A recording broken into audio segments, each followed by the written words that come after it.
Welcome to the Reloading Podcast here on the Firearms Radio Network. I want to take time to thank Sean and everybody over at Firearms Radio Network for giving us a place to hang out.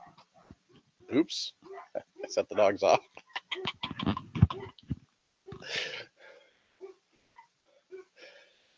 And I want to take time to thank Jake and Ryan at Patriot Patch Company for being the bandwidth sponsor of this program.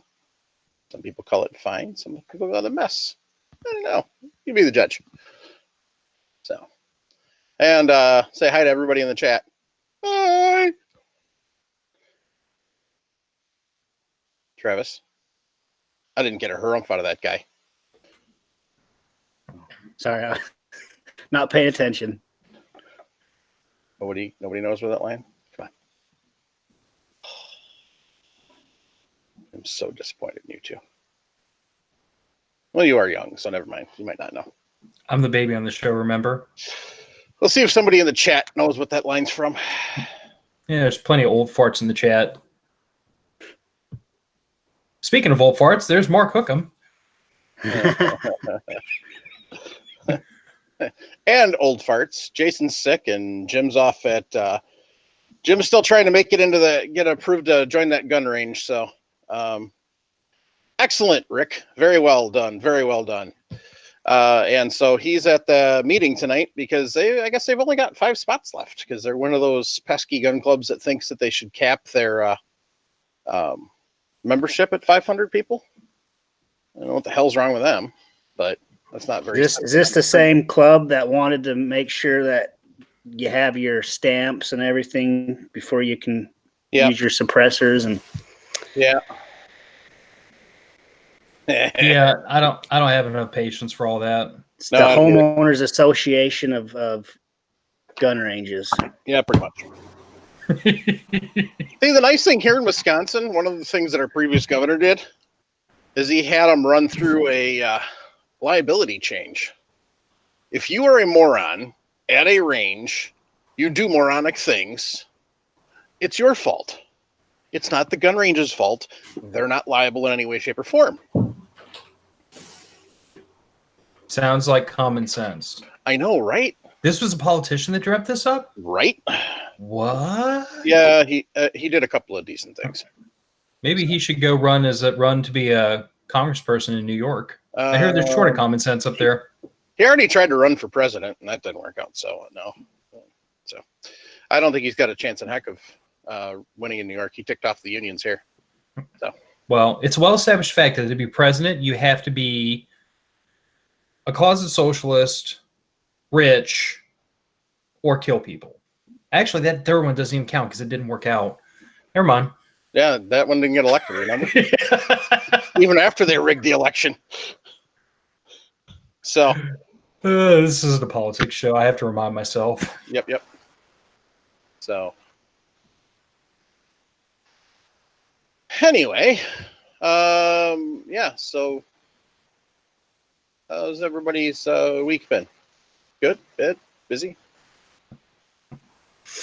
I did nothing in Guns and Reloading at all. You slacker. Unless carrying a gun counts. Sure. Maybe a little bit. All right, we'll take it. I was camping with the family for the weekend, so wasn't even in my garage to reload anything. Mm-hmm. Got to practice fire making. That's always fun. Mm-hmm. And what method did you use, sir? Well, we ended up cooking over just an open campfire quite a bit. So we, build a fire from whatever we could scrounge out of the woods. That's our usual MO. I also had a Solo Stove Light, compact camping stove that runs off of biomass. Yeah. Tested that out. So explain what you mean by biomass. Because not a lot of people are going to know what that means. Sticks, twigs, leaves, pine straw, stuff that falls out of trees on the ground. And that was reasonably successful. I was able to get a slow boil in a reasonable time frame. I didn't time it, but I mean, it'll do the job of boiling water. Right. Also tried out an MSR Pocket Rocket too, and that achieved boil very quickly. Yeah. That's a nice little backpacking stove, if I do say so myself.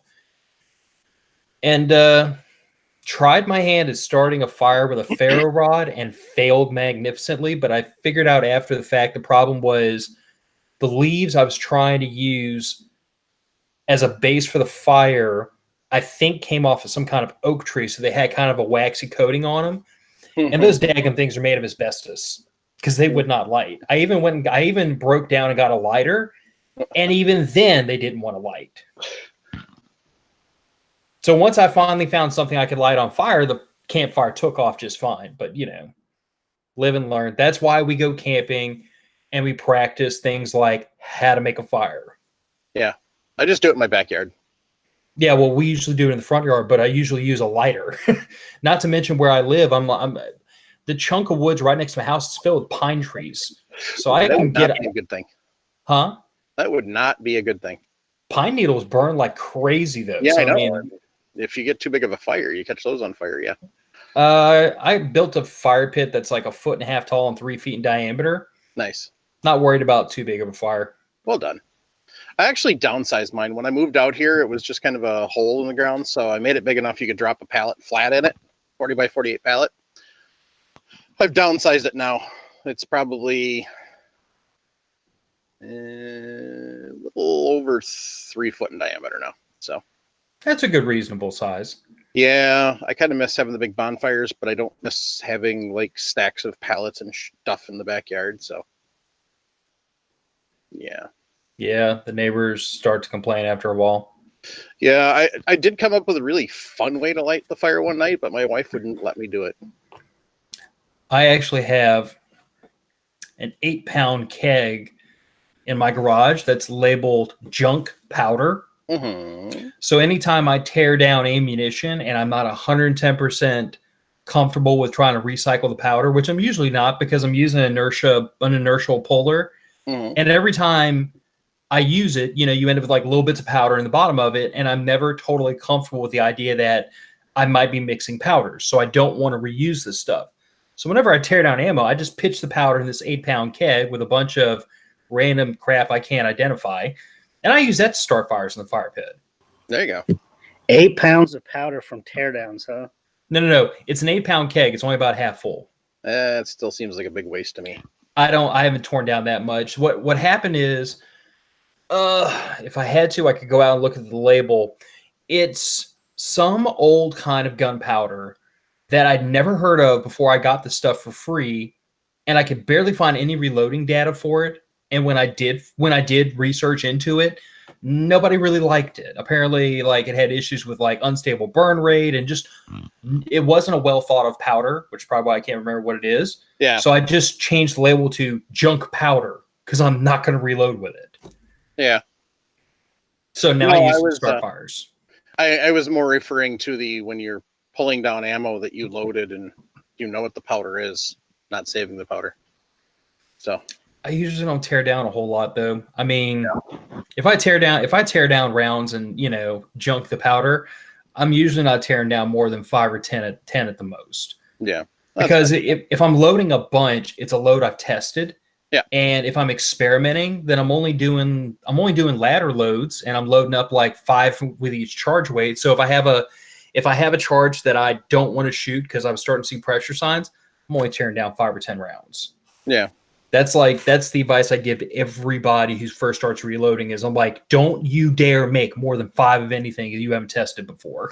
You will hate yourself much less later. Yes, this is true. So don't ask how I know. Because you hated yourself at one point in time. Yes. So.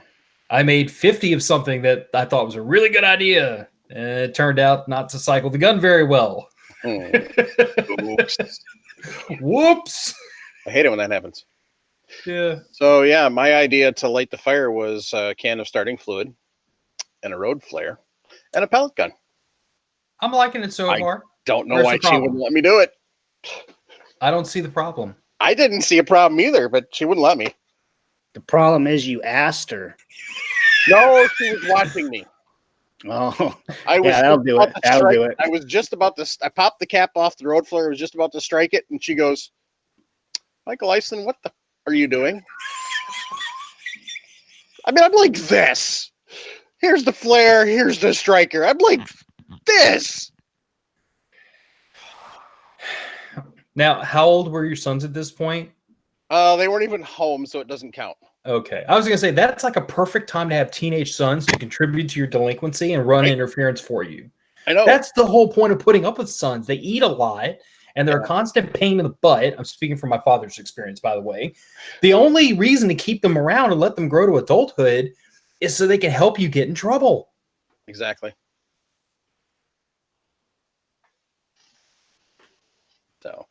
So, Travis, have you done anything in Guns and Reloading?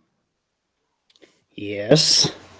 Before, you just brought something up that I wanted to show you, mostly you, About Phil. Road flares and starting fluid? No, about your camping and stuff. Oh. I just got this in.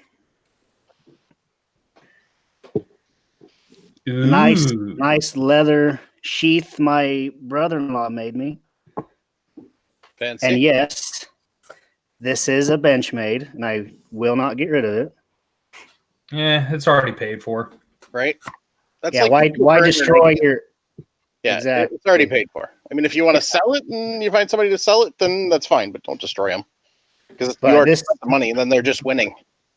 Yeah, this is kind of like a bushcrafting setup right here, and I've just been wearing it around every chance I get when I go outside, and I'm really liking this setup. Something about a nice knife. Not saying Benchmade is a nice knife, but you know. Oh, this is a nice knife. I don't care what anyone says. But yeah, today I went out to the gun range. We got our first 3-gun match on Saturday, so I went out to the range today. Shot 450 rounds or so through my pistol. Think about maybe 50 or 60 rounds through my AR, just getting everything kind of, getting back into things, getting ready for 3-gun season. Yeah. Also worked on my kid's shotgun so he can be ready when he wants to come out and shoot 3-gun with us. Nice. What'd you do, Mike? Well, I got this off the shelf and started setting it up. I put legs on it, but I realized I was hoping that because it's pretty heavy and stable, I was hoping that it would be stable enough once I got the legs on it. Well, did Jim help you design those legs? No. But it's just not. So what I'm going to do is I've got longer carriage bolts. So I've got a 2x12. I'm actually going to put the carriage bolts through. So for those of you guys who can't see, Mike's got PVC legs on his Hornady 366 press.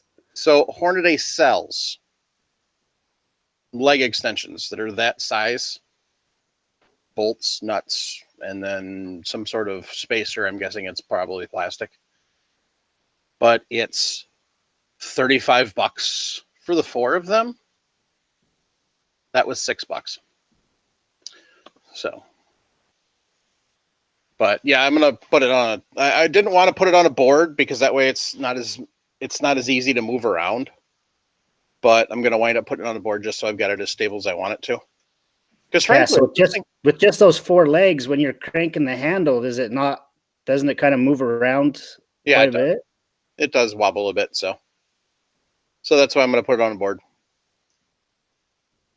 So yeah, sounds like a good idea.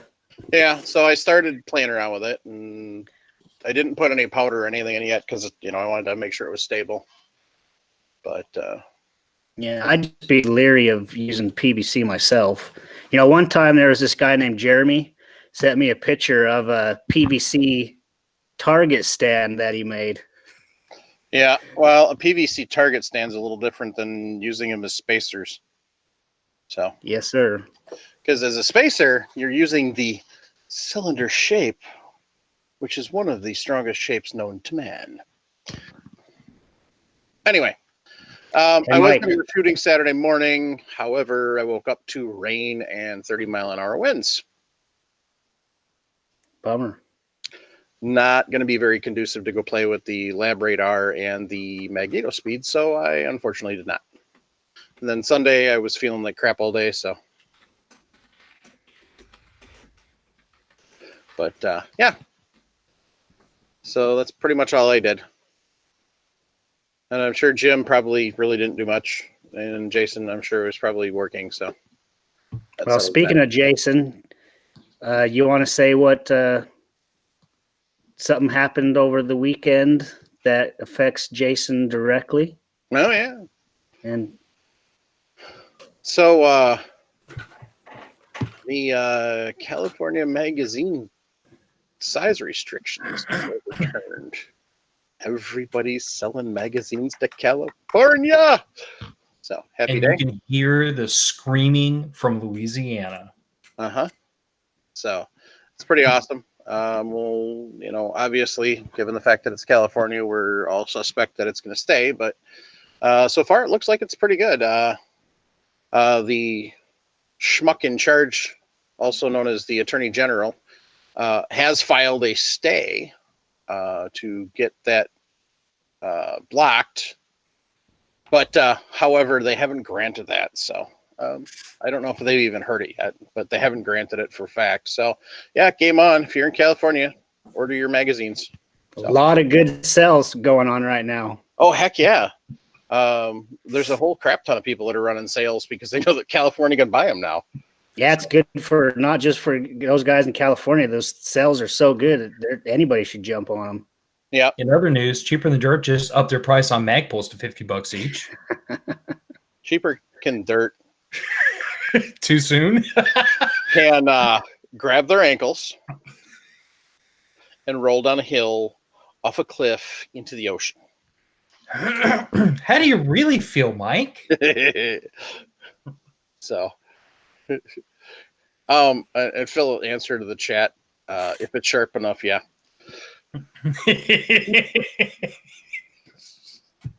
We're not right. Nope. Oh, so Loads of Bacon brings up the other point. Unfortunately, the Supreme Court did not allow a stay in the decision on bump stocks. So technically right now, I guess if you have one of those, you're a felon. However, I heard there was a lot of boating accidents. So anyway. I saw there was a lot of civil disobedience too, which makes my heart warm. Yes, indeed. The fact that they can change stuff by presidential fiat is ridiculous, regardless of who the president is. And I've been saying that for 30 years now, and I will continue to say it long after the next president has changed. So that whole phone and pen bull crap is ridiculous. So, well, I'm just saying when you ignore a constitutional amendment. Yeah, that's a really big thing. So, some people would almost say that's a little tyrannical, but yeah, who am I? Right. Exactly. So yeah, that's kind of all that's gone around here and all that stupid crap. So yeah, Greg said in the chat, every win is a great win, and it's true. Every small step we take in clawing our way back to the second being actually the second is amazing. Call me the negative Nancy, but the only thing I've ever raised about this kind of in a moment is, and the reason I'm hesitant to call these kinds of things victories is, how many years has that 30-round magazine ban been in place? Uh-huh. I mean, it's a serious question because I don't know. It's been like that since as long as I can remember. Back in the 90s, probably. Damn it, George, knock it off. Sorry, I got a ghost that runs around here and knocks crap off. Anyway. I guess my point of view is, the citizens of California have had their rights trampled on for this long. Yeah. And it has taken years and man hours and lawyers and money to have their right restored. Right. And the politicians could infringe on it in a similar or new way with a pen and a piece of paper. Mm-hmm. So as long as that continues to be the situation where we, the people, have to expend thousands of times more time and energy and money, by the way, to have our rights restored compared to the people who take them from us, we're still losing. Right. Until we get to the point where the people who are passing these laws are held individually, personally liable for violating the constitutional rights of their citizens. When that day comes, where we can take a politician and say, hey, the law that you signed into action, by the way, was found to be unconstitutional, so you go to prison. When that day comes, I'll call that a victory. Because finally, the Constitution will have teeth again. Right. And violating it will have consequences. Agreed. Then things will change. Until then, I'm just going to be that malcontent that says, nah, this isn't a victory. Yeah. So. You better get us on topic before I turn this into a political show.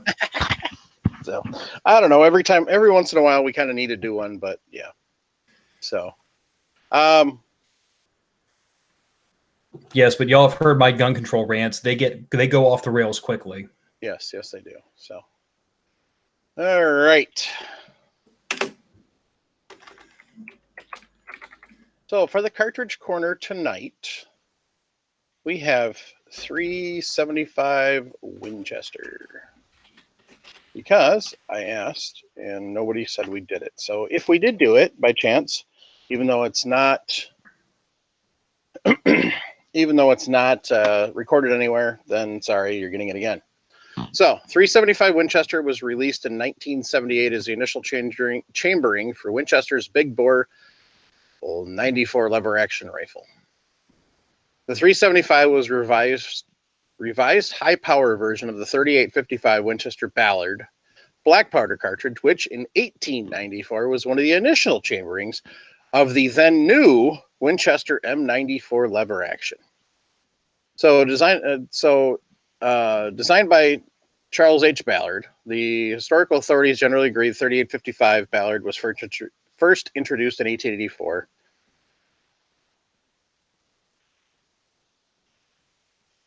Okay, I don't know why he went off on a tangent here of the 3855. That should be a whole different thing. At any rate, okay.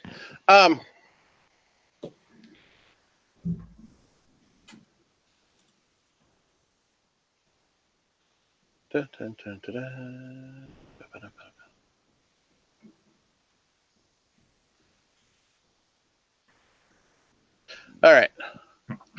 So in the 60s, it was a time of great creativity in cartridges and in firearms, although at Winchester, it was a time that they began to instigate cost-cutting changes. Nevertheless, in 63, in an attempt to modernize the lever-action rifle, Winchester released the Model 88, chambered for the 284 Winchester. 284 Winchester was a flat-shooting, hard-hitting 7mm, all-around great cartridge. However, sales of the rifle were poor in the M88, which soon dropped from production. From the poor reception of the M88, Winchester designers came to the conclusion the success of lever-action rifles sales depended on classic cartridges and classic designs. Sorry, on classic designs, not cartridges. In 78, Winchester released a new rifle and cartridge based on these principles. New rifle was simply a beefed-up, stronger version of the original M94 and was named the Big Bore 94. Along with the revised rifle came a revised version of Winchester's original 3855 chambering, the 375 Winchester. Winchester factory loads the 375 featuring a 200-grain flat-nose PowerPoint bullet and an advertised 2,200 feet per second and a 250-grain PowerPoint bullet at 1,900 feet per second. These velocities were recorded using a 24-inch test barrel, and two true velocities from 20-inch barrels were more in the region of 2,100 and 1,800 feet per second, respectively. In 81, Winchester Company was sold and renamed the U.S. Repeating Arms Company. Along with this change of hands came modifications to the Big Bore rifle, incorporating side ejection to facilitate the mounting of a scope. The modified rifle was named the Big Bore XTRAE, angle eject. Two new Big Bore cartridges were also introduced, 307 and 356 Winchester. These were part of the Winchester original intention to create a family of potent high-pressure cartridges for the lever action. Also at this time, a fourth 400 caliber cartridge waited in the wings, but contrary to the hopes of the designers of all three Winchesters, failed to obtain any lasting popularity. Sorry, had to sneak up.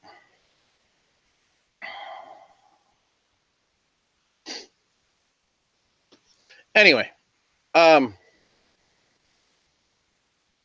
of reminds me of the 35 Rem, where there was other cartridges they threw along with it.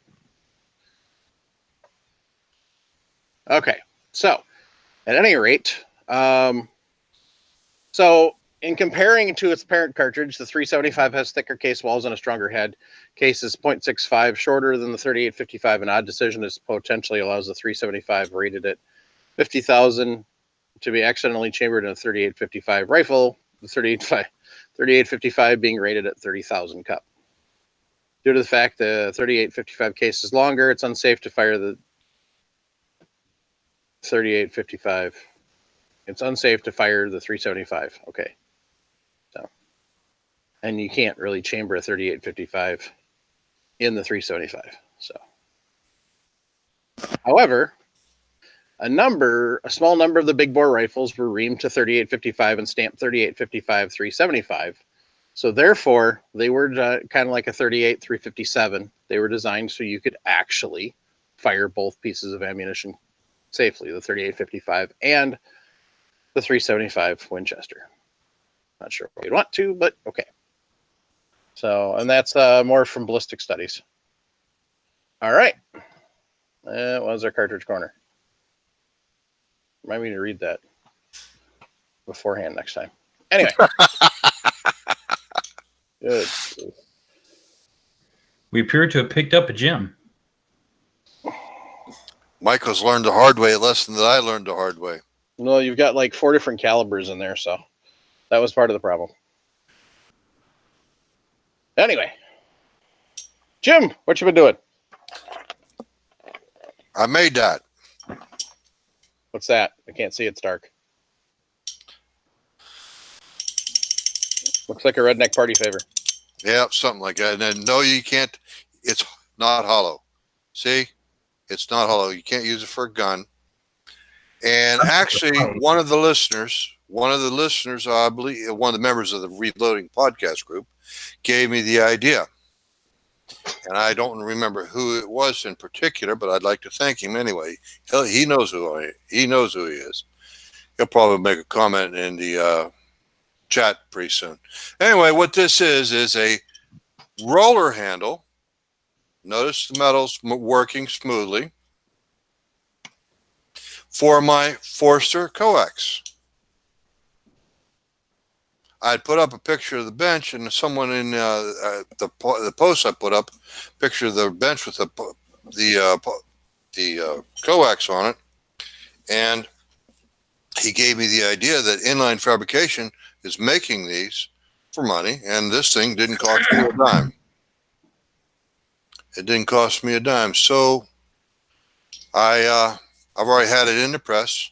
It needs a tweak or two, but we'll fix that tomorrow. Anyway, yep. And tonight, guys, the reason why I'm late, same reason as I was first Tuesday of last month in March, I was attending the monthly meeting of the San Lee Gun Club. And this month, they accepted my application because I had sponsors. Congratulations. Thank you. That's a big step. And I'm pretty sure I'm inside the door before they close the door at 500 members. I mean, it's like this place is only 20 minutes from my house, and that's walking from my door to inside their door. Probably more like 15 if you want to drive. But anyway, that's what I've been doing. We're piddling around with the bench a little bit, but I didn't really do that much. But today I remembered I wanted to make this project, so that looks like it's hollow, but there's actually a shoulder screw. You might see that now. Mm-hmm. There's actually a shoulder screw down in there that I have to tighten up with a long-handled Allen wrench. Phil, your beard's getting long, buddy. Yes, it is. You weren't kidding. You weren't kidding when you said that Gillian had made a mistake and let you grow the beard long. She gave me the green light, so I didn't throw the trimmer away, but it's in the bottom drawer. I'm kind of enjoying it, honestly. Oh, and Mike, since Jim's, I don't know why him suddenly reminded me, but I posted the links in our private chat. I forgot to mention that while I was at the campsite over the weekend, they have an old decommissioned sugar mill there that dates back to the turn of the 20th century. and they have a little museum there with some artifacts and things they found, either that have been donated or they found there at the state park when it was created. But they had on display 2 vintage firearms used by NOPD in the late 1800s.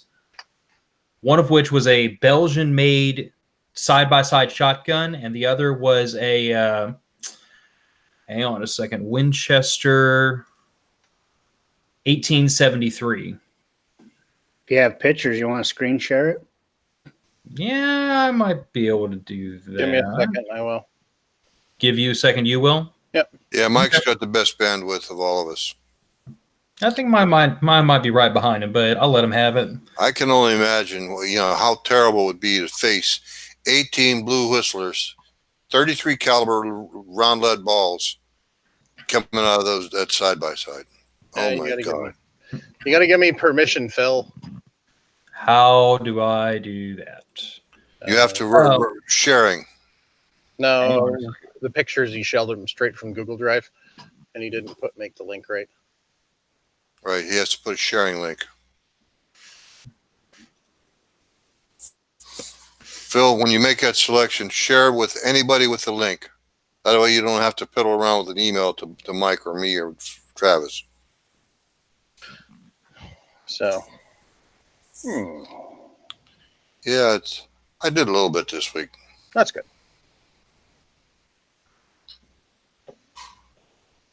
So how long until you find out if you're in the club or not? I think next month. I think the first meeting of next month. Well, we got a picture in our private chat. And it's a clickable link, Mike. It's the same link. Really? Because it says it's shareable. Oh, there we go. That's one. Yeah, they're both behind glass. Boy, that old side by side looks good. Yeah. I saw those and I immediately gravitated towards them for obvious reasons. Because, I mean, that's just freaking history right there. Oh, I just zoomed in on that lever gun. Oh, my. I didn't know I could do this. I'm actually moving it around. There's a reflection in the glass that makes the stock look split. Right above the rear screw on the receiver. Yeah, There's a reflection, yeah. Looks like it's split. Phil, why don't you share that link over to the YouTube chat?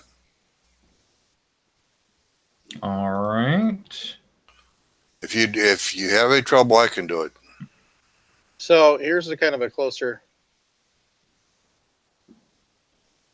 look at that. What caliber is that BC, Phil? The lever gun, 4440. Oh, a nice little mild cartridge. Octagonal barrel, no, whole 9 yards.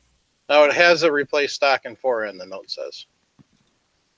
Mhm. Oh, I didn't bother with the note yet. Yeah. So this is just a double barrel, double trigger, 12 gauge. Got some wire they wrapped around because that one probably is cracked. Well, remember, the police officers, they view these firearms as weapons. Yep. Tools of their trade. Yeah, and sometimes they got swung. So Yeah, that's a fact.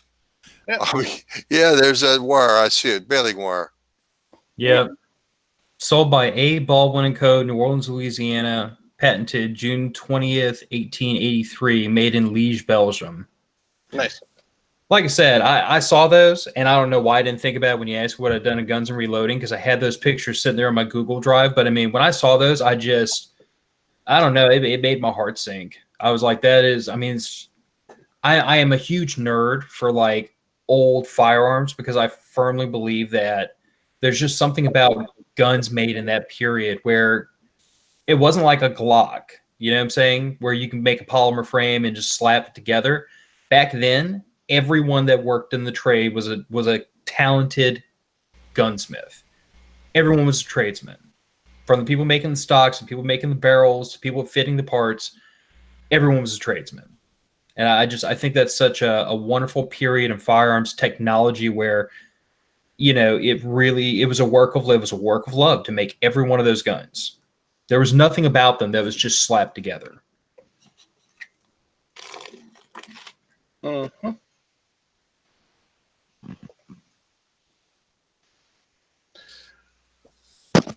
So, Paul mentioned the barrels on the shotgun are Damascus steel.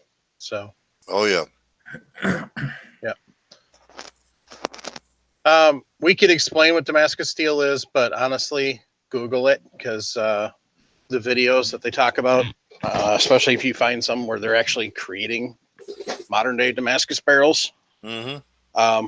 are far more informational than we could be. So, Yeah, Google it. I mean, I could do it, but Google it.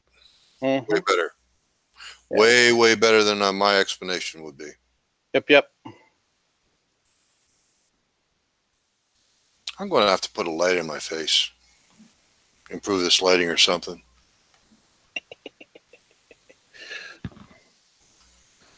So, where the hell did that go now?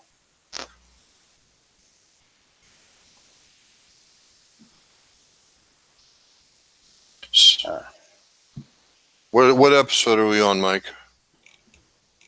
46. 246. That'd be even.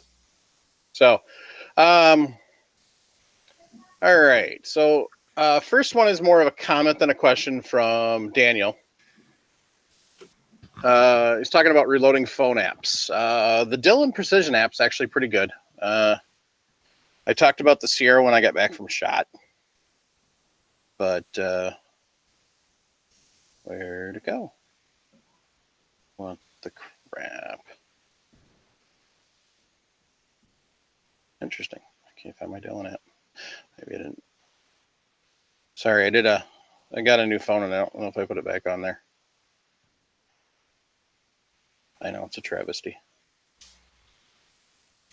Anyway, there's lots of good apps out there for low data, et cetera, et cetera.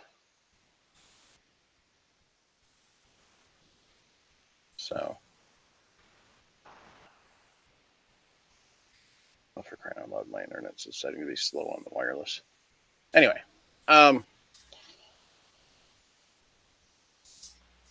figures I'm sucking all the bandwidth for the podcast. Oh, it won't look. Stupid phone. Anyway, so Dylan's got a really cool app. It's actually got some interesting features to it, including for some of you competitive shooters, you can figure out power factor and stuff like that based on your load. So it's always a nice thing. Assuming that would be with the assumption that you have the same velocity that the ballistic app calculates. Correct.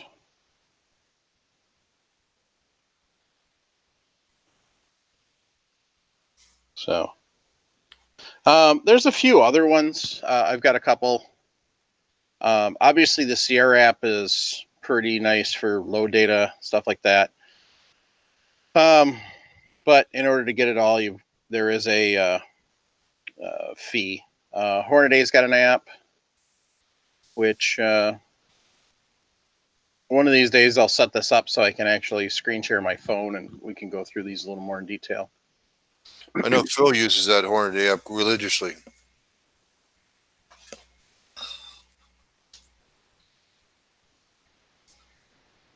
Anyway, Unmute yourself, Phil.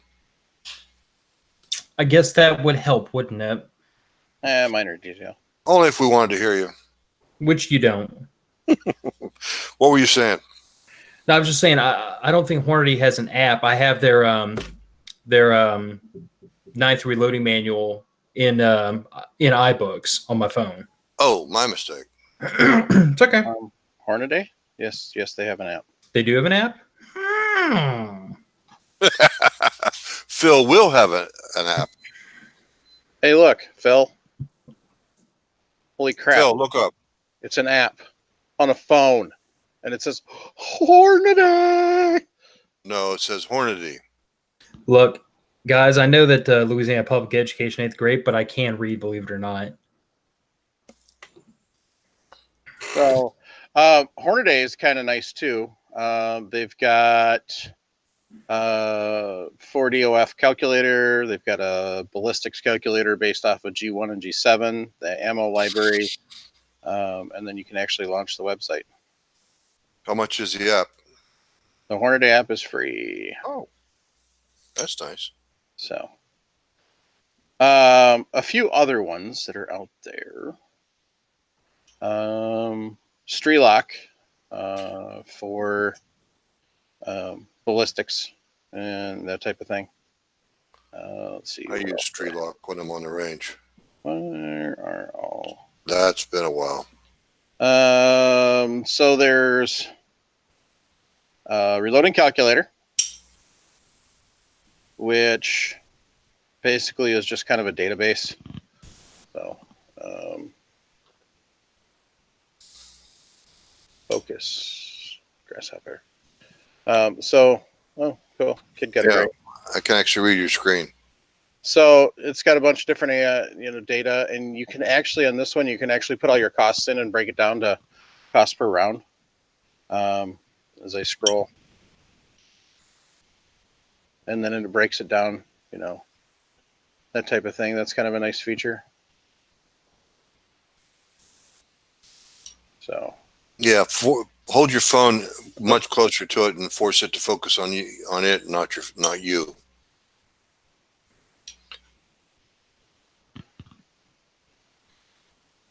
There.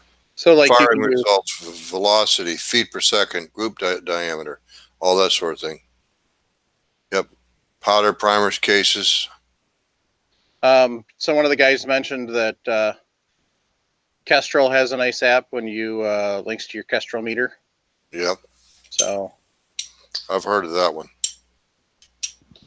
Units of measure, imperial versus metric, that sort of thing. Yeah. For those who use VMD measurements, like those who use the Lee Auto discs, or for your shot shell, some of your shot shell loaders, or like your RCBS little dandies, where it uses a volumetric measurement versus that. There's an app out there for that helps you track that. There's another one that's called Reloading Assistant. That's got a reloading calculator, so you can break down your components again. Then there's a data tracker. So that's another one that's out there, where you can track your powders and all that fun stuff. And there's a few others that I've had over time, and I just don't remember off the top of my head. I'll have to go through my old apps and find out. Well, I will say one thing, but I come from the old school. The apps are great. I have them in my phone. I use Strelok when I'm on the range for ballistic calculation and all that sort of thing. I haven't tried the reloading apps per se. However, I will say the thing is, like we try to tell everybody, the information on this screen right here, the one you're looking and listening to me, this is all volatile information. You run out of power, you lose your information. You're not going to lose that when you buy that 9th Hornady manual. You're not going to lose that when you buy that 7th Nosler manual. You're not going to lose that when you buy the Sierra manual. I think they're up to 6 now. But the point is, guys, don't rely only on your electronic devices. Phil being the prepper that he is, I'm sure he'll back me up when I tell you, go with printed information. Use your if you want to use a combination of both, more power to you. But go with the printed material. See, but me being a child of the 21st century and born in the 80s and growing up with computers, I have a couple of paper reloading manuals, but I'm actually pretty comfortable with having electronic format as my sole reloading data source for only one reason. For me, reloading data is a reference point. What I actually write down and record is my own personal workups. In other words, like if I'm looking for what powder selection am I going to use for a certain round, what my charge weights are, those kinds of things, I'm going to go do all my research. But once I set down and say, this is the load that shoots the best out of my guns, this is the one I like, this is it, I have a logbook on my bench that's nothing but pages upon pages of handwritten notes. And that's where I record in a couple of pages I have for 357 Magnum. I like this powder, this powder, this powder at these charge weights. So I don't completely disagree with what you're saying, Jim, except to say that I wouldn't browbeat anybody away from only using electronic data sources. I would only say that once you decide what load you like, write it down. Record it. Yes, absolutely. Record it, write it in multiple places. Because I tell you that if I lose that data book that I built out in that garage, some of the loads I load more often. I remember close enough, or I remember where I got the load, I could find it again. But I'd be pissed if I had to go back and do all those ladder loads all over again. Go ahead, Phil. Well, but the other thing is I've got like notes in there of like measurements and experiments I did, because for a while I was trying to figure out, like, of all the 5.56 brass I had, which head stamps had the same internal powder capacity, so that I wasn't restricted to only using one head stamp in working up my loads, as long as I knew that this stamp, this stamp, this stamp all have the same internal capacity once they're all trimmed to the same length and they're all resized, so on and so forth. When they're prepped the same, I know that these 3 head stamps have the same internal powder capacity, so I should have about the same pressure, and, they should be roughly equivalent of each other as long as I'm going for max loads. And all those notes and those little experiments I did for 5.56 and for 308 Winchester and other little things I've measured and tried to figure out, all those notes are in that data book. So I guess where I'm going with that is, I would say that whether you have stacks of books or you go on the internet for your data, make a data book, because that will become your individual research, because this is what you have identified works in your guns. And that's worth more than a stack of reloading manuals, because all that reloading manual can tell you is this is what you can load without blowing your gun up. It can't tell you what load, what overall length, what type of primers shoots sub-minute of angle out of your gun. Only you can tell that. And if you lose that recipe, you'll hate yourself for it. You just took away the 2 points I was going to make. Thank you. Sorry. No, don't be sorry. The thing is, if you record it on a computer, print it. Once it's printed, yes, of course, it changes, and then you have to print it again. But you know what? You're only going to do a little bit at a time as far as that goes. The other thing is too, okay, you can record it, but if you're going to record it in a computer, have multiple sources, multiple backups. You know what? You guys know what I'm holding. It's called a flash drive, thumb drive. That's an electronic suppository, isn't it? Yeah. Exactly. Yeah, kind of. But use more than one of these. Back your data up, but back it up in more than one place. I've got at least 6 of them here on my desk. Here's another one. 16 gig thumb drive. You know what's on them? Yeah. When I stick them in the computer or the laptop. So you don't know, they're not properly labeled, so you don't know which one's which. Exactly. But it doesn't take long to figure it out, because they only have data on them. Some of them have photos. I don't mix that kind of stuff together. All right. Kind of give you an idea of the Dylan app. Of course, we've got the Blue Press. You can contact them. You can scroll if your phone will cooperate. No. You can pick a dealer.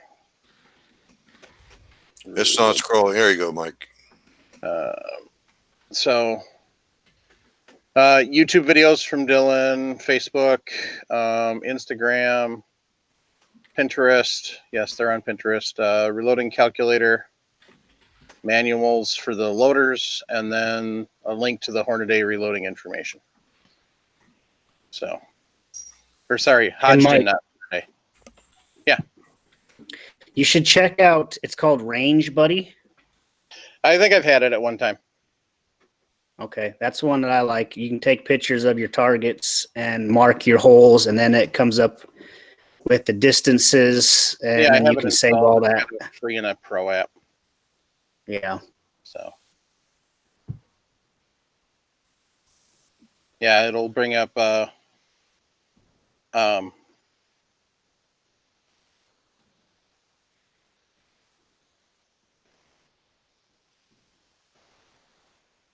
I think that one's handy because I like using that at the range. so this is what he's talking about. You can actually take pictures and then it'll calculate for you the distances on the groups, and then it'll tag the targets and save all that stuff for you. Yeah, and that's real handy to keep track of all your records of your targets and stuff versus taking all your targets home and stacking them up. And I don't know what the difference is between the regular and the paid. Maybe someday I'll figure that out. So Regular and paid for what? Shot buddy? Range Buddy has a regular app and a paid version on Android. I don't know about iPhone. I'll let you know in a second because that's my particular flavor. I don't have one of them there things. I don't see a free version of Range Buddy, only the paid version $2.99, and it's not well thought of according to the reviews. Yeah. Yeah, unfortunately, with the back and forth on the platform, some of them you spend more effort on Android development. Some of them spend more development effort on the iOS side of it. So, and thankfully, nobody bothers with Windows Phone anymore.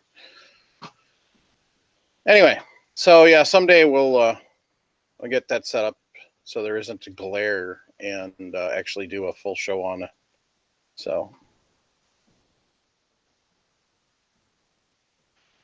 all right. So our next question.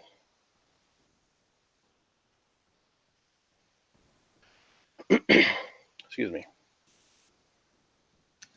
Hello, gentlemen. Love the show. Question. I measured my Mosin chamber using Sinclair chamber length gauge.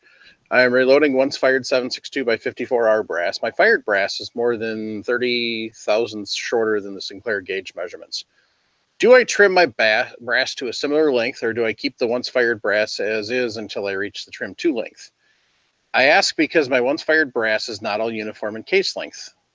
If I load these as is, will accuracy suffer due to the brass being different lengths? Hope that makes sense.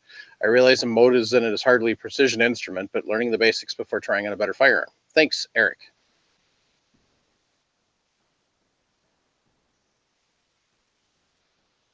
The short answer is yes, it would affect his accuracy. But the question is to what degree, and it also depends upon the condition of the Mosin. Yeah. You know, for the sake of learning to reload and learn all that sort of thing, it's not a bad idea to trim your brass a bit. But at the same time, if he's 30 thousand shorter than the Sinclair gauge calls for, that's pretty short. You don't want to go more than 10 thousandths under max length. But if he's 30 thousandths under already, let's. Yeah, it's a military chamber though, so keep that. Yeah, that's it. So he has more room. But I'd say try it both ways. Split your brass up, leave some untrimmed, leave some, and make the trimming cuts that you need to make on half of it, and see which one works better for you. So, when the ones he's going to trim, Jim, do you think he should find the shortest one and then trim them all to that, or should he trim to the trim 2 length? What do you think? If he can get it to the trim 2 length, leave it at that. Okay. That's it. Again, depending upon what chamber or what book he uses. You know, if they have chamber length on that is 2 and 494, trim to 2 and 494. But understand that's the max length. Mm-hmm. But if if you need to trim down below that, trim to 2 and 484. In other words, usually 10 thousandths under max. I can only tell you from my own personal experience with me and my dad, because we both reload a lot of the same cartridges. But when it comes to reloading 5.56, both of us trim our brass. But I have a policy of culling undersized brass, like anything that's within a certain margin or outside of a certain margin. If it's under the trim 2 length, I pitch it. And I understand a lot of people think that's a waste, and it's not a big deal if it's a little short, but it's just me. I am that one weirdo that uses small base dies and I crimp all my ammo in 5.56. We've talked about why for high a lot of times. I want ultimate reliability and consistency. I'm less concerned about speed, and I'd rather take more time to make the ammo potentially more consistent than take a shortcut somewhere along the way. Military crimps are ammo, and I like my ammo being at that trim 2 length. It's just the way I'm wired. My dad, on the other hand, not only does he doesn't trim, or he trims his 5.56, but he doesn't cull undersized brass. And I know that sorting through range brass, I've seen some range brass in 5.56, probably 20,000s or more undersized. And I know that the way my dad does his brass prep, he's not catching that. He runs it through his Dillon, and if the Dillon doesn't take anything off top, it goes in the bin to get reloaded. So if he's got undersized brass, he doesn't know. He doesn't check it as closely as I do. He also doesn't chamfer or deburr the tops of the brass. Hasn't really felt a need to do it. And I'll tell you that from a function standpoint, both of our rounds go bang. So, I mean, take that for what it's worth. If it's a fair bit undersized within reason, I don't think that's a functional or a safety issue. But from a consistency aspect, it is absolutely going to become an issue, because if you're crimping your rounds, the crimp is based on the height of the case. So if you have a big disparity in those trim 2 lengths, you're going to have a big disparity in your crimp as well, if you crimp, which may not even be a concern, but it's worth pointing out.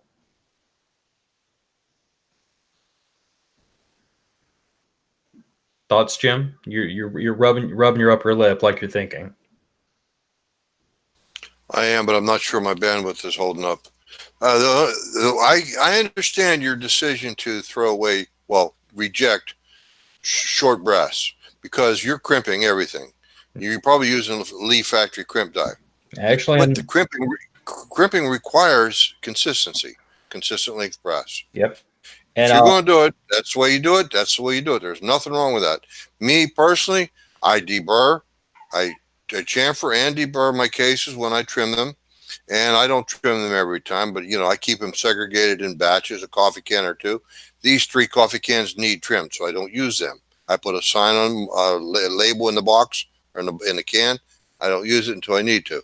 Then I trim it. But the point is, I never crimp. I never have crimped, even for my semi-automatic rifles. I don't think there's a need for it. But again, too, like you, I'm looking for function, not accuracy. If I'm going to my Savage Model 12, my Mossberg Predator, MVP, Mossberg, was it? MVP? Yeah. Mm-hmm. Mossberg MVP Predator. Funny thing is, I didn't work up a load for both guns. It just got real lucky. Both guns like the same load. Real lucky. Mm-hmm. And they both like the same load. Within, I could get 3/4 of an inch at 100 yards. I wouldn't use that. No, I know. But I am not complaining. But anyway, the point is, I understand why you crimp. Because a lot of that brass goes in those ammo cans that nobody ever knows about and will ever see again until you decide to unearth them from your basement. Boating accident. Yep. Boat anchors. Yep. In the watertight ammo cans. Mm-hmm. No, but that's just the God's honest truth. Now, that being said, that's 55 grain full metal jacket boat tails that I'm crimping. When I eventually get into doing what I consider is going to be a high accuracy round for those same rifles, and I'm shooting 77 grain Match Kings that don't have a candeler, I won't be crimping them. You bet. Don't have a candeler, shouldn't be crimping. That's just my way of looking at it. That's a fact, because if you do that, you're destroying the accuracy that's built into that bullet. Exactly. So I guess that may also be part of the criteria. Is, I mean, if you're just looking for plinkers, 30,000 short gives me kind of a pit, a weird feeling in my stomach, but a little short, I personally would say go to the trim 2 length, trim them all there, and if they're like 10 or even 15,000 short, shoot them, and eventually they'll get as long as they're supposed to be. Exactly. Especially 30,000 is pretty short. 30,000 is pretty damn short. 30,000 just gives me the willies. I mean, I'm sure there's somebody out there that's saying, oh, run them twice as short and it ain't gonna hurt anything, and that's fine. I mean, I had the same conversation about when I told everybody I was loading 3.7 Magnum. Half the audience said, "Oh, put 2 more grains in it, they're fine," and the other half said, "Quit pushing your luck." So I mean, everybody's got an opinion, but I guess my opinion is 30,000s. I think I'd cull those. 15,000 short. They'll get longer eventually. They'll grow up. But I would trim to the trim 2 length. I would not intentionally trim below the trim 2 length because it's there for a reason. Yep. Sorry about that. Well, the thing is, it's not because it's unsafe. In Phil's case, it's personal preference. I'm of the camp, shoot them and they'll grow.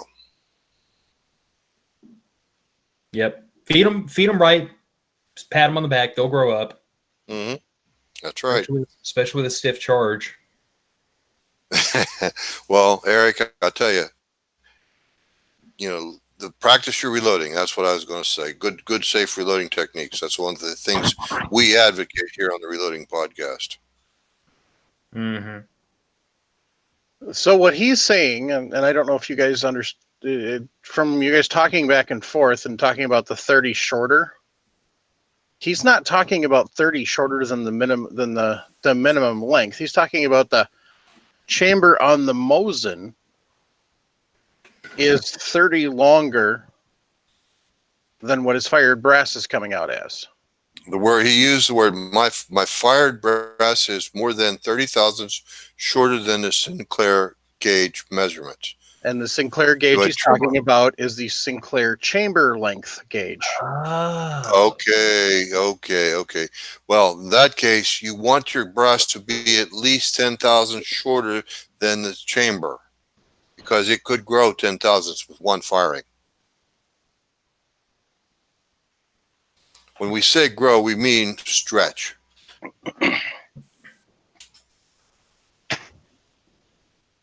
That's simple.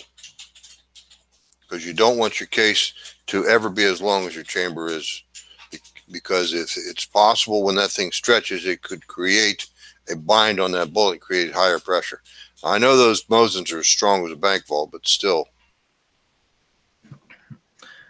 Mm-hmm. I still want to default back to my original statement and say that I've trimmed to the trim 2 length, because I mean, if I'm reading this correctly, I find it pretty believable that the Mosin's chamber length might be longer than Sammy Spec, because A, it's Russian, and B, they were much more concerned about the rifle not blowing up than it being a sniper rifle. Mm-hmm. Let's say that. So, and C, like I keep telling you about the United States Army, the military people don't conform to Sammy specs. They don't have to. They're not going to. And in the days when the Mosin Nagant was created, there was no such thing as Sammy. Yeah. So I mean, I guess that's my thought is if the chamber throat is that much longer than your trim 2 length, I'd still say trim to the trim 2 length. No, he's not saying that. I read it again.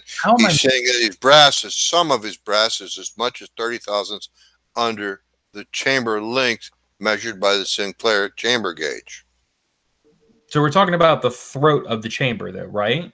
Correct. Where the brass actually wraps around the bullet and goes up into the chamber. We're talking about the end of the case in the chamber. He's got 30 thousandths of clearance with some of his brass. Okay, so the overall length / the neck is 30,000 shorter than what the Sinclair gauge is telling him that his chamber throat is. Correct. But we don't have a firm word on what that 30,000 shorter equates to as far as the trim 2 length. No, nope. That's in the reloading manual. Well, I know, but what I'm saying is I don't have a correlation between the chamber length gauge says X, but the trim 2 length would give me such a variance. You following what I'm saying? No. I'm saying he's making a comparison between the chamber length gauge and his brass, but he's not making a comparison between what the length of the brass is in relation to the trim 2 length or the max brass length. So we don't know. All we know is that one's 30,000 shorter than the other. We don't know if the brass has been trimmed to the trim 2 length, and he's asking us if he should exceed the trim 2 length because the chamber length is that much longer. Okay. His next sentence. Do I trim my brass to a similar length, meaning the 30 thousandths length shorter than the Sinclair gauge, or keep the once fired brass as is until I reach the trim 2 length? In other words, he's saying his brass is under trim 2 length, whatever that magic number is. He says, I asked because my once fired brass is not all uniform in case length. Not If I load this as is, will accuracy suffer due to the brass being different lengths? So, in other words, do I trim it all? He wanted to know if he wants to make his brass all the same length. That's what I take that as. Now that I've read it more carefully, and thank you, Mike, for the correction. Yeah, thanks for straightening us out. I still stick to my original. I'd say trim to the trim 2 length. It's there for a reason. Mm-hmm. And yeah, once fire brass is not all going to be the same length because I've seen that myself. Especially when it's fired out of a moist nugget. It honestly doesn't. At least in my experience, it doesn't matter what the heck rifle you shoot it out of. I mean, if you get 50 cases, prep them all exactly the same with the same powder load, and shoot them all, they're not going to come out the same length. None of them will. I mean, that's just SOP. But I guess to me is I can't in good conscience advise a person trim below the trim 2 length. No, we're not talking about that. Trying to leave the trim them to the trim 2 length. Quit. Oh, for God's sakes, go on.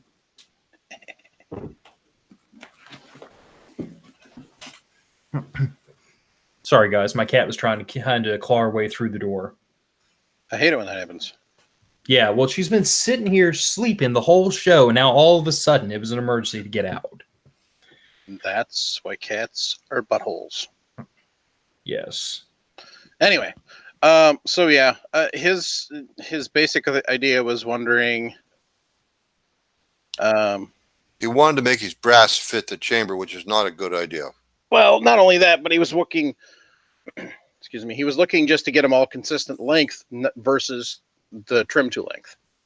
Nothing wrong with that. So that was kind of his question: was does he trim them all to the same length, or should he trim them to the trim 2 length?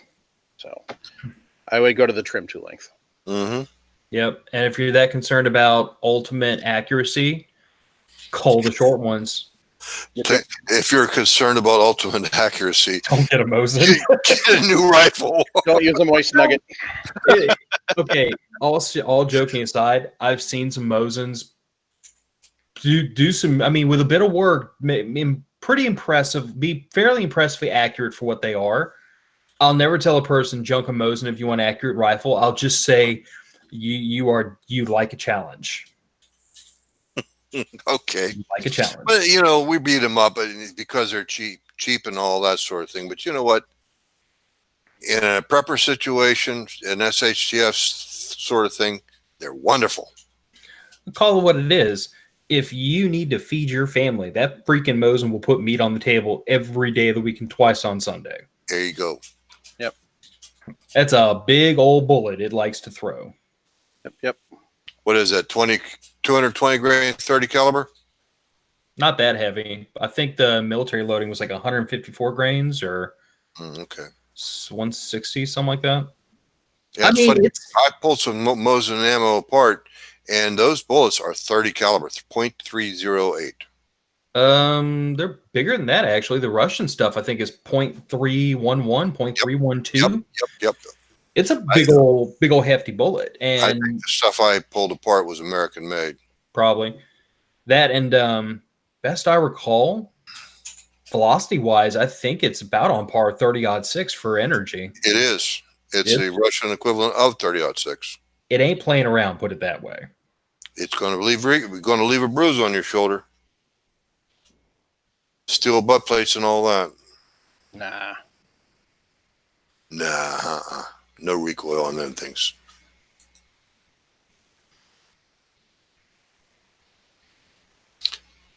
I'm going to have to shut off the YouTube channel. My bandwidth is going to hell. Okay. All right. Last question for the night. Hey guys, I've been listening for a while now and like what you guys are doing. I've been reloading since I was 12 with my dad.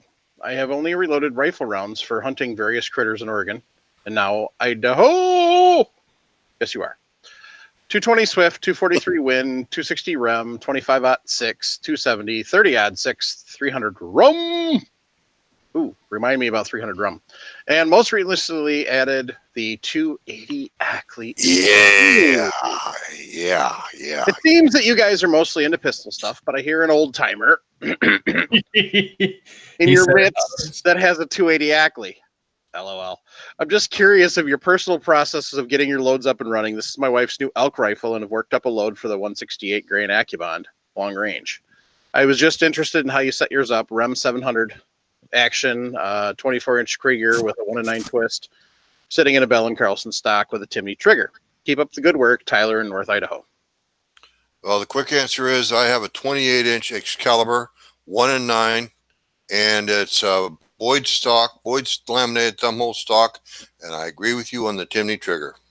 I got it down. The guy's got it down to 2 ounces, and it's like I have to be very careful how I close my bolt because otherwise the sear disengages. The firing pin doesn't slam, the sear disengages.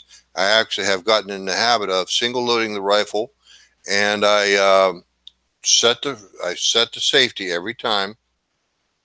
Close the bolt gently. Undo the safety. Turn the safety off, and keep my finger about 6 feet away from that trigger until I'm ready to fire. And I have printed. This is no lie. You guys have heard the other more senior members of the podcast gang. They've heard me brag. I've shot 300 yards, 3 rounds, 3/4 of an inch, and I did it on one of Travis Buck's steel targets. Buckeye targets, steel. Good stuff. There you go, Tyler. I hope that helps.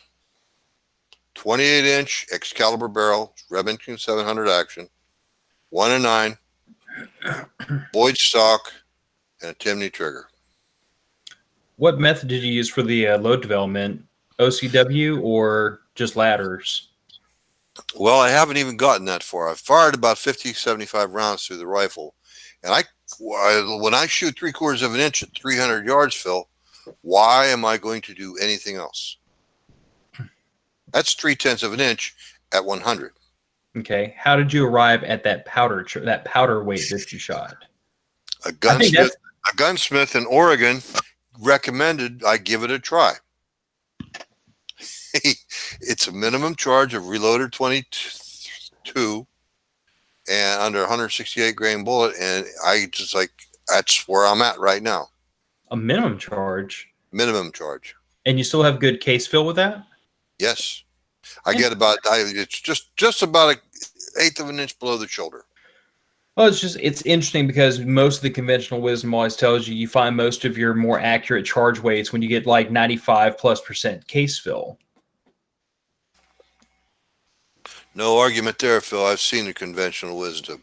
But my point is, when I get 3/4 of an inch, 300 yards, it's like I may well get it down to 1/2 inch, 300 yards. I just haven't gotten any further in my load development. I did not do OCW. I did not do ladder loads. When you start shooting 3/4 of an inch at 300 yards, I don't know what else to do. Good evening. Welcome to the Reloading Podcast here. Whoops. Yeah, we reset the show. No, that's Gunstreamer. Anyway, that ought to be a hell of an elk rifle. I'll tell you this, Tyler. Now, I shoot a 28-inch barrel. I'm 4 inches longer than your Krieger.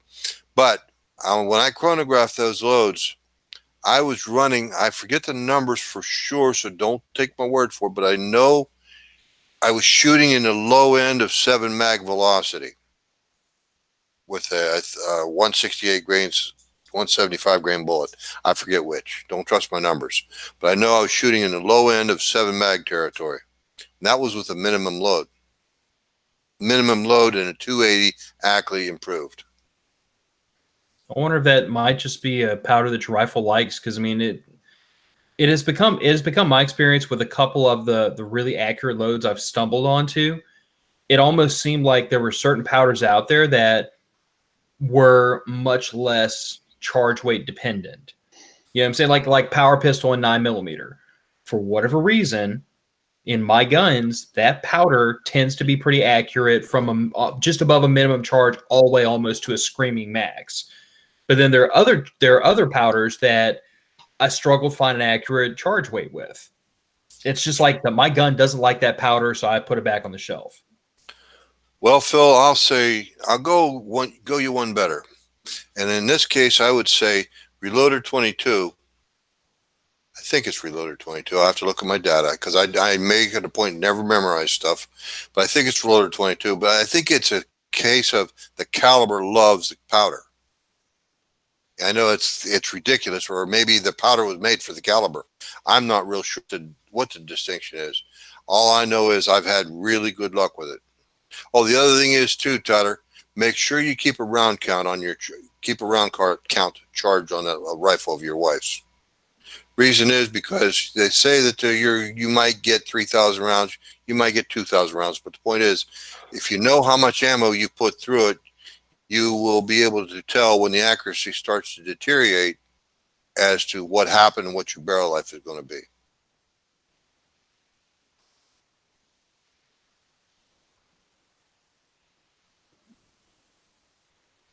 But anyway, let's see the rest of his question. Yeah, we do talk a good bit about pistol stuff, but it just, I'm just reading over your notes about where you talk about that old timer in the midst. Anyway, good luck with it. And tell your wife, make sure she, hope she gets a bigger one than you got. Gets her a nice bowl.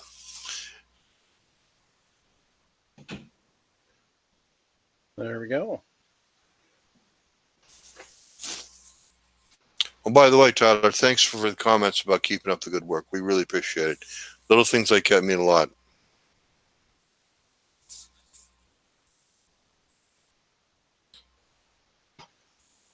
Well, that's pretty much all we got for tonight. Hey, Mike, do you see our comment from our friend Miguel?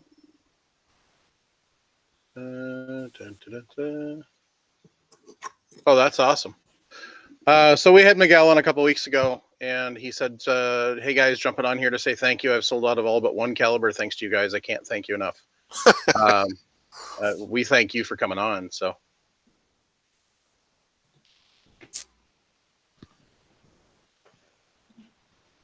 All right. Congratulations to Freedom Seed Brass. Indeed. That's awesome. And you know what? We also ought to thank our listeners, too, for paying such close attention and supporting one of our hosts or one of our guests. Yeah. Yes, Miguel's been really good to us. He's donated quite a bit of brass, and along with our other, like Entirely Crimson and Mighty Armory, it really does help out, guys, when you go over and support them so they can support us. Even if it's just going over and leaving them a message saying thanks, for supporting us, it means a lot to them. It's also worth pointing out that it's really important in this day and age and in this industry that we support the companies that take care of us. That's right. Like I have go-to companies that I keep going back to because I've done business with them. They've always treated me right. They've always had good prices. Their customer service is awesome. And until somebody gives me a really compelling reason to go somewhere else, I keep going back to them. I don't go search all over the interwebs to try to save a penny a bullet or a penny on a pound of powder. I'd rather support the companies I know are going to be here to take care of me in the future.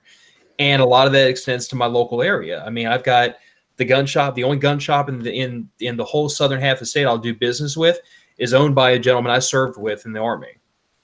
He opened a gun store. He's got my business for life. I know him and his father, and they take good care of everybody that walks through the door because they believe in what they're doing and they want to support the local shooting community. And I tell everybody, go support them because I want to see them here tomorrow. I want to see them stay in business.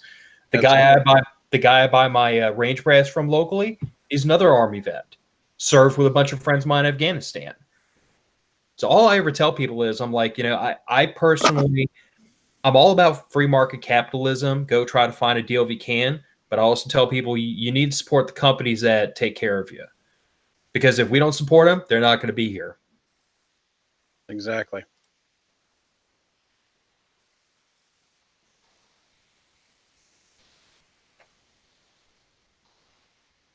So, yeah, definitely need to support the locals.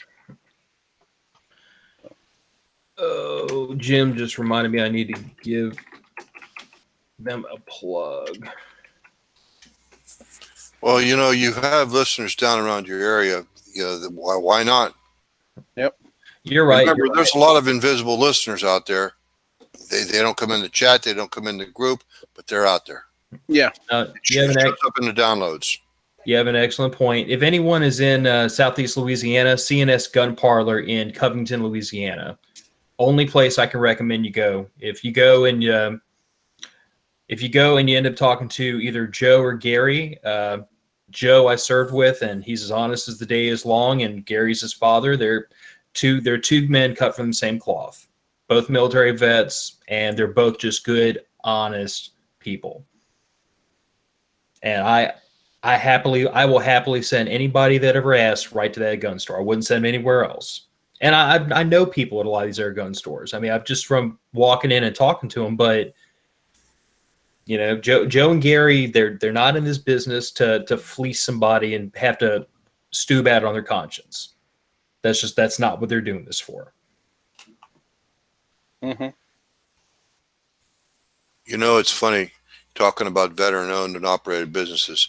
I was in that gun club tonight, and I know at least 80% of the men that I was sitting around were either retirees, career men, or veterans. I know. I could just tell by the warmth in the air. So wait, you didn't get picked on or told to go, find grid squares or anything? Speaking of grid squares, that was how they raffled off a handgun and a shotgun tonight. Was grid squares. Hilarity. Oh God! And it's like I sat down. In front of me was a guy that was in the Navy. He was told that I was an Air Force retiree, which I am. Mike's pumping a press, and sat down to my right was a Marine, and behind me was a retired E9 Master Chief Petty Officer Miller. If Bill heard me call him that, he'd take a fit. But anyway, he's like 75 years old. But he's retired, and you know what? He's a very senior guy, but he's also he's the go-to guy to get something done in that gun club. Navy retiree, Navy veteran. But anyway, the point is, us veterans all stick together. We pretty much know what each other is made out of. Mm-hmm. We don't consider ourselves better than anyone else. We just know that we just know who will have your back when the shit hits the fan. Mm-hmm. And we'll pick on you mercilessly until then. We pick on each other better. Just remember, we only pick on each other until a civilian tries to get involved, and everybody gigs up on them. Look at the way Jason and I just slam the hell out of each other. Yep. All right, but we're getting way off topic. Yeah, Go ahead, Mike. I know you want to sign off. All right, gang. So, I want to take time. We got a couple more new Patreons, so I want to take time to thank them. Welcome aboard. We're rolling towards NRA. If you're joining us for NRA annual meetings, we will be having a listener meetup for Firearms Radio Network.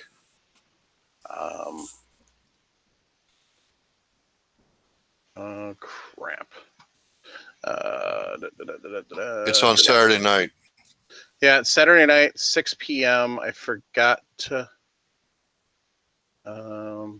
where the place is. Give me just a second here, and I'll find out.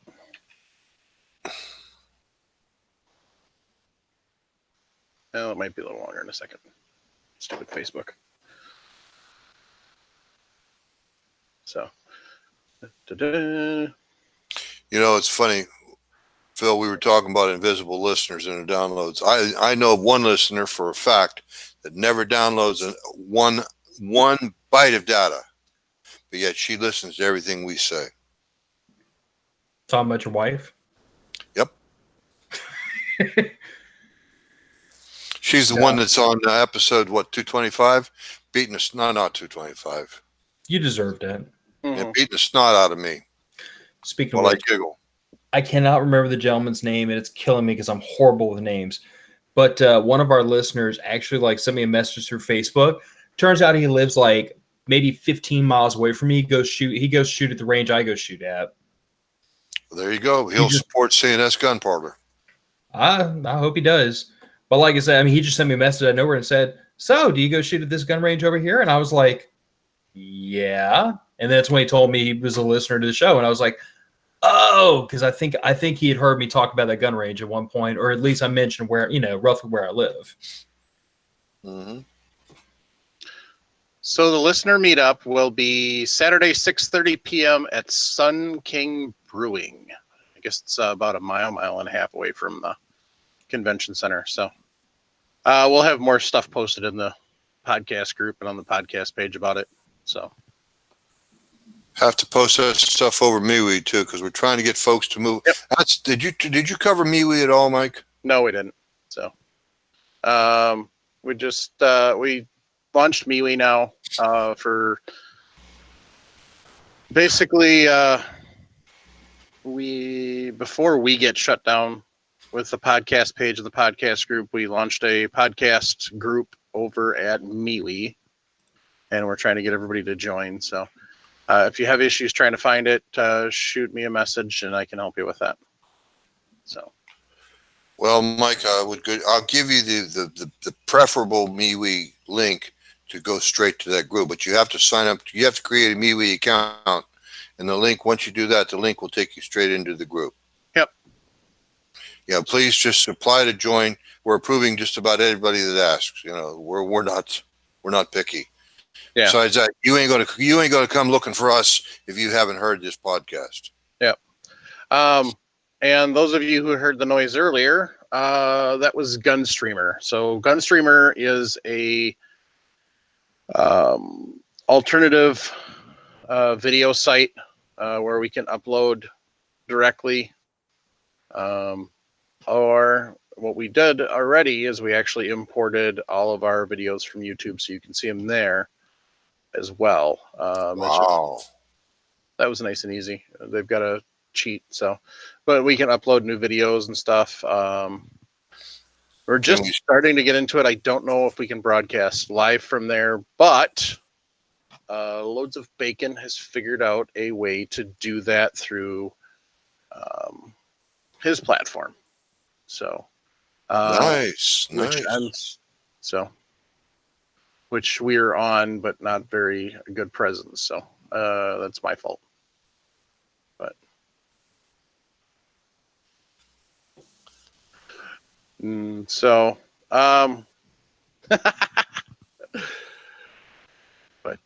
yeah, so that's kind of that.